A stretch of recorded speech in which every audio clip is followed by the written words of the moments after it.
Conquest? Conquest? We're talking about Conquest, man. Conquest. We're talking about Conquest.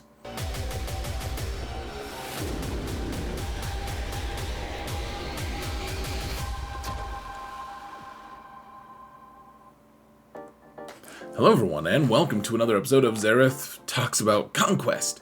We're gonna unlock MALICOS, guys. With my 4.8 million account, it's my account called Prevail Man. We have no galactic legends, and this is gonna be a guide for smaller accounts. So I'm sure the bigger accounts could probably learn something. It's gonna be interesting, folks. I don't make Conquest guides that much, though. Of course, I'm trying to get more into PvE content, trying to make more of that stuff, especially for my smaller account, just so that we can I don't know, I feel like that's just kind of a blind spot the community has. So hopefully we can actually make something happen. I would love feedback though, guys. Let me know what your thoughts are. To my patrons, I do want to say a huge shout out to all of you. Thank you so much for your support. I truly appreciate you guys. It means the world to me. It really does. Thank you guys so much. And, oh, hello, MALICOS. If you want to support the channel for free, guys, all you've got to do is hit that thumbs up button. Like, subscribe, comment, just say something like, I too hate Conquest X. Though, actually, I don't know if I hate Conquest now that I don't have to grind the treasure nodes for datacrons anymore. Like, as long as we have that,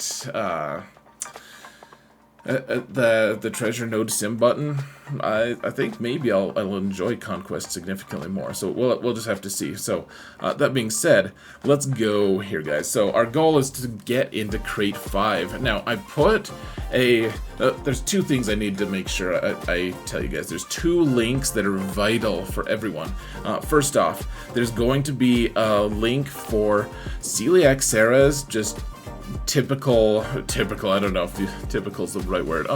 It's a really strong Conquest guide. She does a Conquest guide every new season of Conquest. It's not like every month, but every like 3 months. She puts one out, and she does a really good breakdown. So if you want a real Conquest guide, go check her stuff out. She doesn't do it for tiny accounts that don't have any galactic legends, so that's where my niche is. I don't want to steal business from her, but go to the video description, guys. You will not be disappointed. Even smaller accounts are going to learn a lot from her, so go check her out. Otherwise, the other link is going to be, I did a breakdown of how I got to crate 5 in the last Conquest, and it shows you guys the math. It shows you just kind of what my thoughts are, what teams I'm using to beat all these things, and just how we're going to be able to get there, and unlock these characters. It's going to take 5 to 6 months to be able to do, but we can unlock Conquest characters with crate 5. If you're going to spend money on the Conquest Pass, I would say that that's probably the best $10 you can spend in the game. I'm not telling you should at all. You spend your money how you want. I know a lot of people are like, oh my gosh, he's such a shill for CG, and I'm like, you know what?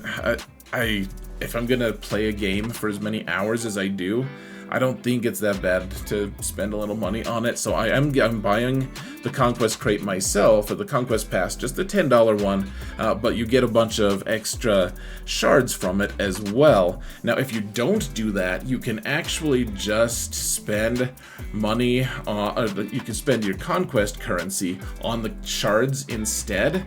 But I like having that currency to be able to buy things like signal data, which is the new crazy bottleneck that we have. So you guys can see my math. It's actually, I think it was a little bit off. People in the comments were saying it was off, but like in our favor. So it's like we would get more shards than I actually said I would, or something like that. So anyways, Conquest Pass is very, very awesome, but you don't need it as long as you're getting to crate 5, which I think we can do here, guys. So let's go into it. The video, guys, if you want to see the video, it's going to be linked in the video description as well, right next to Sarah's amazing Conquest guide for the current set. Now, crate 5, the breakdown, we need 450 key cards, all right, to get to crate 5. If we want to get to crate 6, it's 539, by the way. Just a number to keep in your head if you want, or you can just let it fall right out. It's already fallen out of my head. So Hopefully it's fallen out of yours as well. Out of yours head as well. I knows English goods, guys. So 330 key cards from... if you get all of the nodes to 3 stars, which that may or may not be realistic depending on what your roster is, what you're trying to go for. And remember, this is hard mode, so you know, the enemies are a little bit tougher and faster, and it could be tough, especially if this also counts the boss nodes. Trying to get 3 stars from those may in some instances be somewhat impossible for what we have. Remember, no galactic legends, so we need 120 more from Feats. So let's go hunting. We're gonna break down each sector as we go along. So here I'm gonna make my face disappear for a sec just so that you guys can see the full text here. I'm not gonna make my face disappear anymore after that, but I do want to make sure to shout out Sig for doing the initial data mine, and I like his format better than I like Meat Face's. So huge shout out to Sig and the events server. Good dude. Now in sector 1, it's only worth 5 key cards per feat, so we don't want to stress it too much. Getting kills with droids, like we could use Grievous for that, but we'd probably just end up with a bunch of really low stars, and we'll have to go back and restart it. I think that if we're trying to get crate 6 on this account, which maybe I can, maybe that's like a stretch goal, but for me, the wins with no tanks is pretty easy because it's Commander Luke Skywalker team. You'll see that in a minute.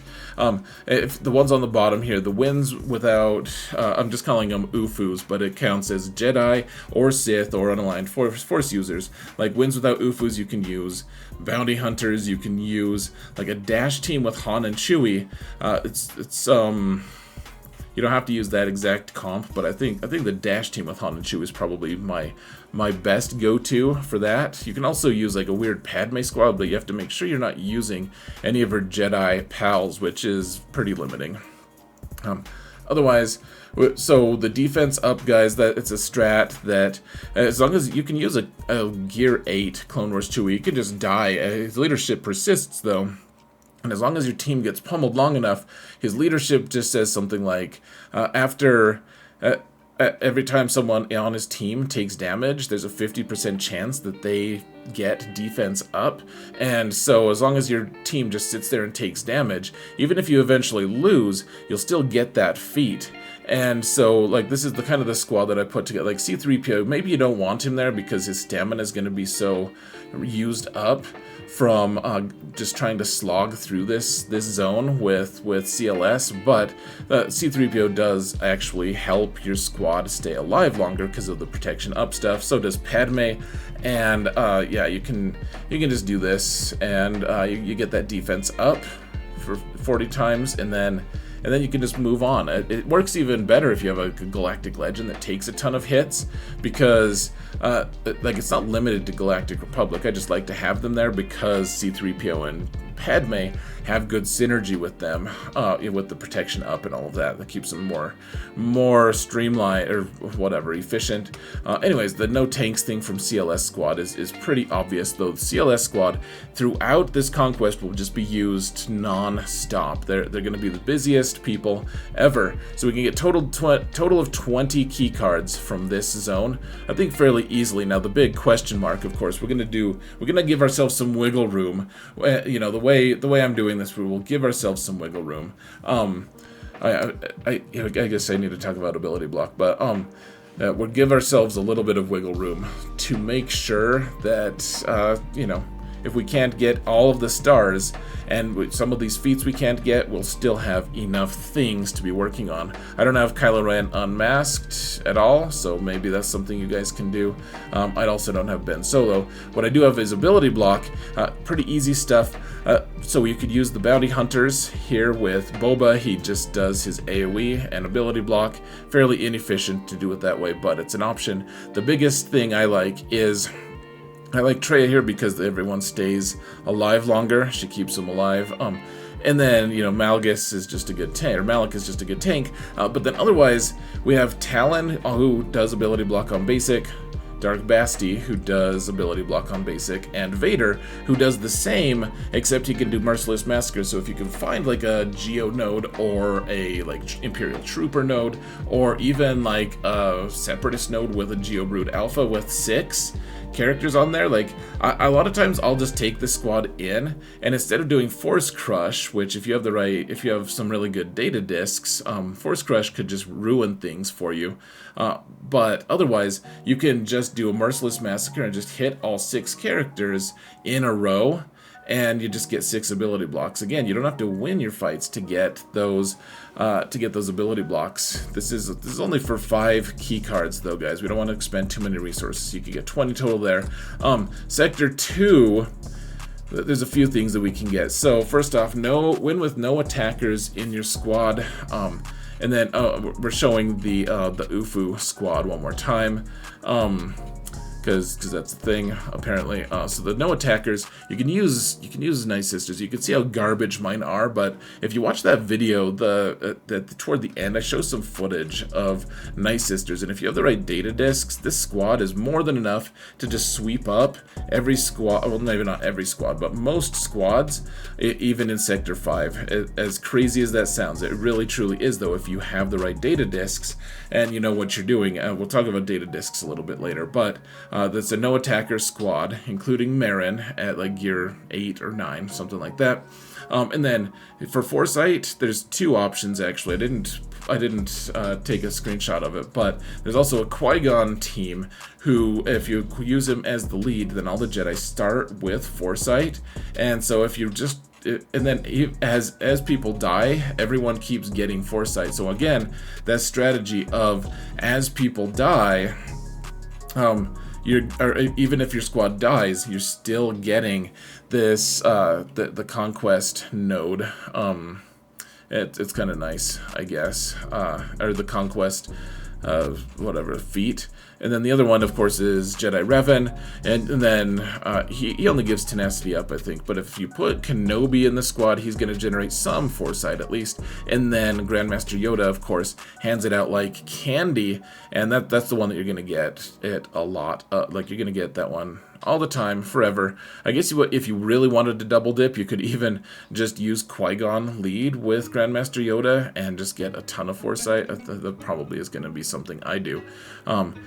Yeah, so 15 key cards here pretty easily. The win with Tarful surviving, we'll have to just see if that works. I don't have any Inquisitors. If you do, the Purge 300 times is fairly easy. And then Rebel Fighters are tough, guys, to get kills with.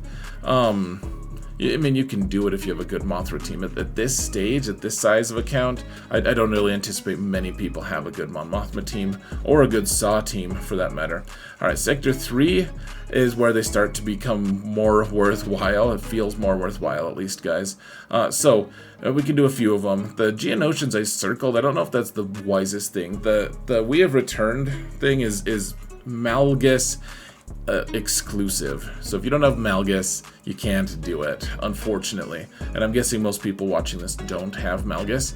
And then we need to keep 2 of them. We just get it. As long as we can beat this boss, each of the bosses, we just get 6 free ones, because we don't have any Galactic Legends. Anyways, as long as we can win, we're going to be good to go. So let's see. So we have Galactic Republic, and maybe you put 5s there, maybe you put Ahsoka. Otherwise, you know, C-3PO, maybe you don't want to use him there, or maybe you do, depending on how your stamina is for your CLS squad.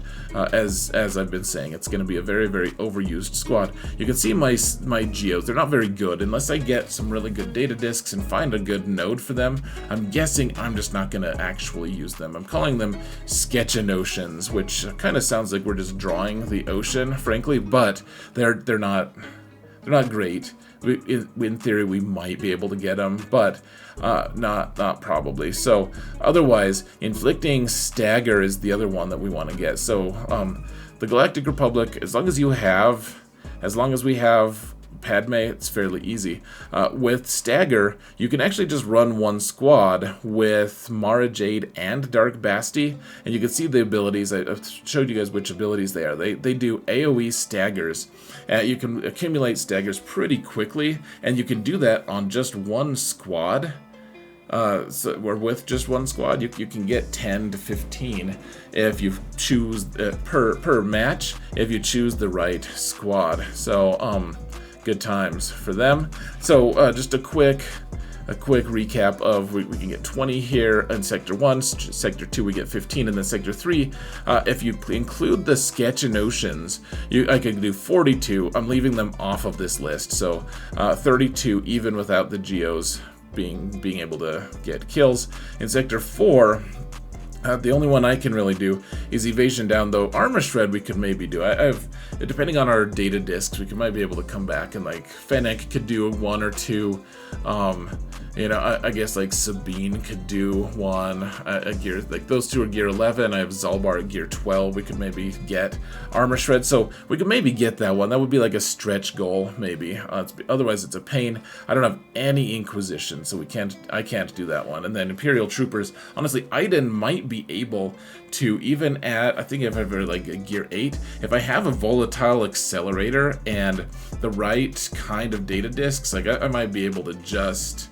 Well, you have to kill enemy units with troopers. That's the problem. Like if you heavily debuff characters and then they just die from the debuffs, you know, it doesn't count as kills.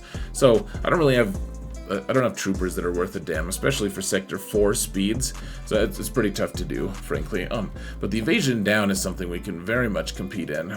So first off, if we're using CLS, remember Chupio assists on every single move that anyone on that squad does, and every time he assists, as long as it doesn't kill the enemy straight up, it inflicts Evasion Down. So you get that pretty easily. If you don't want to use Chupio, if that squad is just overused and you're being stubborn and you are growly and hangry, then you can use Old Ben as long as you have his basic Omega. Then you can do evasion up with him. He hits like the wet noodle everyone thinks he does. Thinks he has, is, was, becomes, whatever. And then Dark Basti, of course, her AoE will also get Evasion Down on people, at least over time, as long as Fear expires, etc. Sector 5. Yeah, so in this sector, it's only 17 total, unless I decide to do Armor Shred, which, you know, like talking out loud right now, it's like maybe I should have circled that one. Like I might be able to get that one. We'll see. That might be a stretch goal. Sector 5, I could do a whole lot of them though. So as long as we can win without losing any battles, that's cool. We don't have to use Phoenix, even though that overlaps pretty nicely with that global feat. And then of course we have Blind, where you want to make your Chupio pretty dang quick, guys. He's pretty good. Honestly, you want to make him fast though, so that you don't kill all of your opponents. You want him to go like second or third if you can. So change his mods to be super duper fast in relation to the rest of your squad. And then you get Blind. It's an AoE. It still takes a while. It's going to take quite a few battles to get there, but at least it's Sector 5, so sometimes you're able to get that Blind a couple times. That's really the only character I have that does Blind.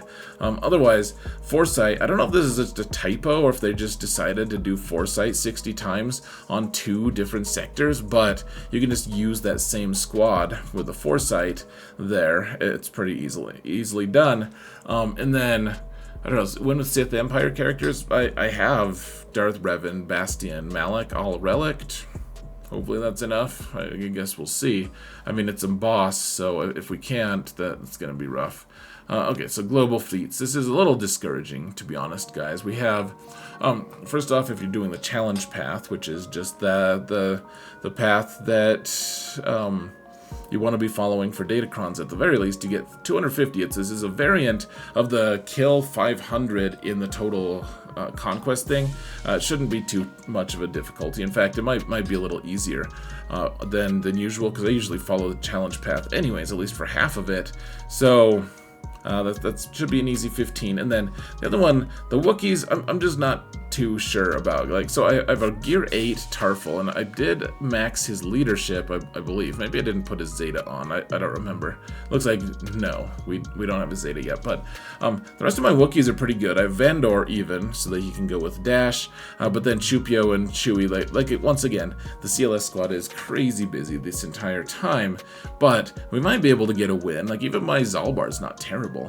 Might be able to get something going here, guys.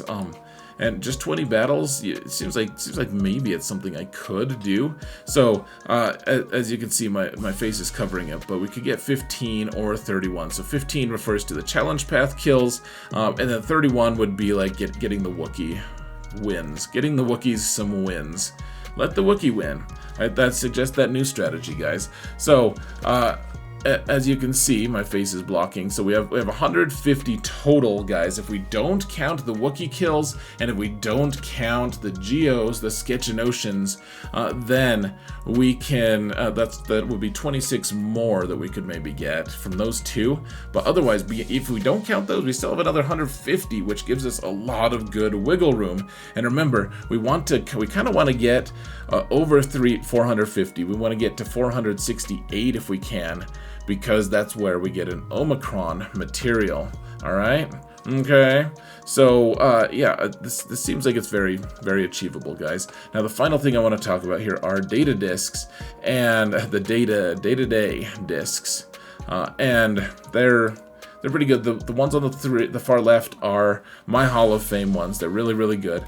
I love Volatile Accelerator especially. It really helps you be able to beat squads that you normally shouldn't be able to. And that one, it's also, you want the blue one if possible. If you see it at blue and you don't have a Volatile, if you don't have the blue one yet, grab that one before you grab anything else. Otherwise, there will be Amplify Agony. We don't know if Zealous Ambition or if Entrenchment are going to exist in this current set. That they said last set that they wouldn't exist, that they were taking them out, and then they didn't. So we played 3 months with them, and now we don't know if they took him out again this time. Well, time will tell. But Zealous Ambition, obviously a really strong one, helps you hit way above your strength. And Entrenchment is kind of nice, especially early on when your characters, when you don't have like a ton of really good cohesive data discs. Otherwise, all these other ones, I put Voluntary Vanguard. It's something I don't ever use, guys, ever. I've never used it on any of my accounts, including this one or my main account, none of them. And I know that people say that it's really good and that makes it into easy mode, so I put it there. It's apparently good, but it just doesn't seem. It's not difficult anyways to play Conquest a lot of times. So maybe I'll be stricken down for my pride, but like Voluntary Vanguard just hasn't seemed necessary to me, to be honest. Your mileage may vary, though. It's probably a very useful tool. You also have to have good like tanks and characters for that to work well, and this account certainly does not have that. I'm like, no, I don't want anyone to hit me. We got to find ways around that, which is why CLS is such a good workhorse for us. Anyways, otherwise, Caustic Emissions are really nice. Obviously, all the blue versions of these are going to be way better. I really like Blindside if you can get that, especially early on, because Nice Sisters like to assist each other, and so does the CLS team that we're going to be using over and over and over and over and over and over and over again. The Wookiees also really like it. So anyways, guys, I would appreciate feedback. What do you guys want from Conquest content? Do you want more of this? Do you want something more specific? How can I help you? I'd be very interested to know what your thoughts are. What did I do well? Is this a video? I don't know. Is this a video? You let me know, guys. I would love to hear what your thoughts are. So thank you all so much for watching, and remember that in all things, Zareth prevails.